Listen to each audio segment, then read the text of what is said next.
Bonsoir et bienvenue dans cette nouvelle vidéo consacrée à Antonio Conceição qui déclare la guerre à Samuel Eto'o. Restez jusqu'à la fin de la vidéo, j'ai bien dit jusqu'à la fin de la vidéo pour en savoir plus. Mais avant de continuer, si tu es nouveau, n'oublie surtout pas de t'abonner, d'activer la cloche de notification, de cliquer sur l'option toutes pour ne pas manquer nos prochaines vidéos.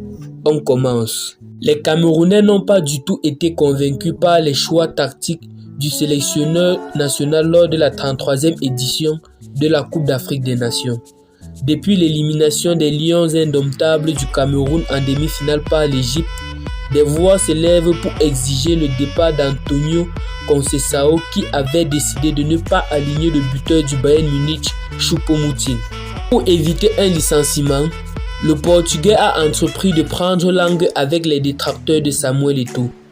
Il a été ainsi surpris dans un restaurant de la place avec Ferdinand Makota, le désormais ex-agent de liaison des Lions indomptables licencié par Samuel Eto'o, qui n'a pas toléré le scandale sexuel dans lequel il était impliqué. Depuis son départ de la FECAFOOT, Makota ne supporte plus le nouveau patron des lieux.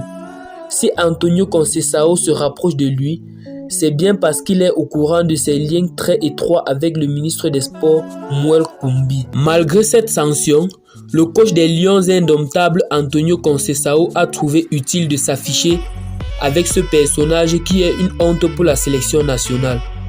Mais ce qui intrigue le plus, c'est la posture de ce dernier sur la photo.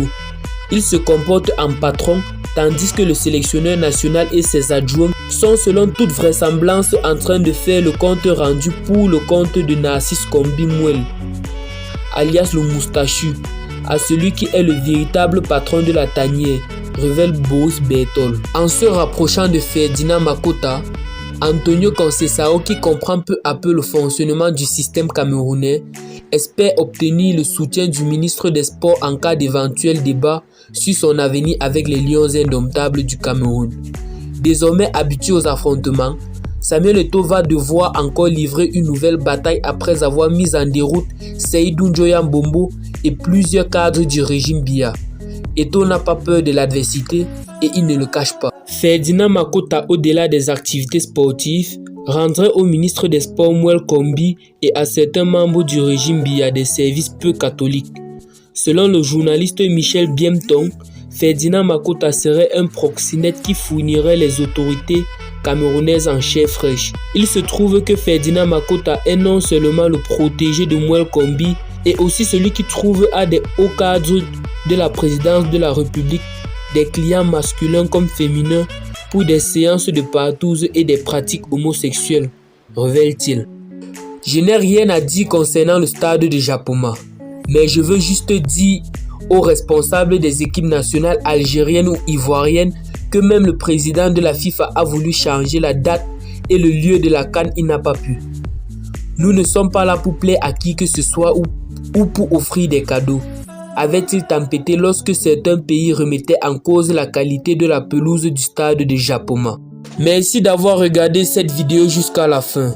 Selon vous, est-ce que Antonio Conceição mérite de continuer en tant que coach à l'équipe nationale des Lions indomptables du Cameroun? Laissez votre avis en commentaire, mais surtout, n'hésitez pas de vous abonner, de liker, de partager. À bientôt pour une nouvelle vidéo.